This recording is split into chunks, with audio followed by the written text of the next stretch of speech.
গত ৩ রাত ধরে রাজধানীর বিভিন্ন এলাকায় ডাকাতির খবর পাওয়া যাচ্ছে। পুলিশের অনুপস্থিতিতে ডাকাতির খবরে আতঙ্কগ্রস্ত পুরো রাজধানীবাসী। রাজধানীর বিভিন্ন এলাকায় নিজস্ব টিম গঠন করে পাহারা দিচ্ছেন স্থানীয় বাসিন্দারা। ডাকাতির খবর পেয়ে এলাকাবাসী ফোন করছে সেনাবাহিনী ও বিজিবিকে। বৃহস্পতিবার দিনগত রাত 12:30 থেকে রাজধানীর নন্দীপাড়া, বাসাবো, বনশ্রী, রামপুরা, গোড়ান, শাঁখারীবাজার, কাঁঠালবাগান ও মিরপুর এলাকায় ডাকাত আতঙ্ক ছড়িয়ে পড়ে।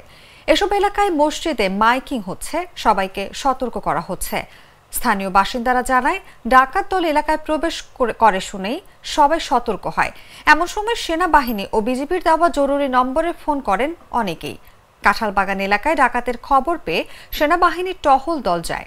ঘটনাস্থলে মিরপুরের মাজার রোড থেকে ৩ জন ও শনির আখড়া থেকে 1 জন ডাকাতকে আটক করেছে স্থানীয়রা। এরই মধ্যে বেশ কিছু ভিডিও সামাজিক যোগাযোগ মাধ্যমে ছড়িয়ে পড়েছে। সেখানে দেখা যায় ডাকাত দলের সদস্যদের ধাওয়া দিচ্ছে এলাকাবাসী।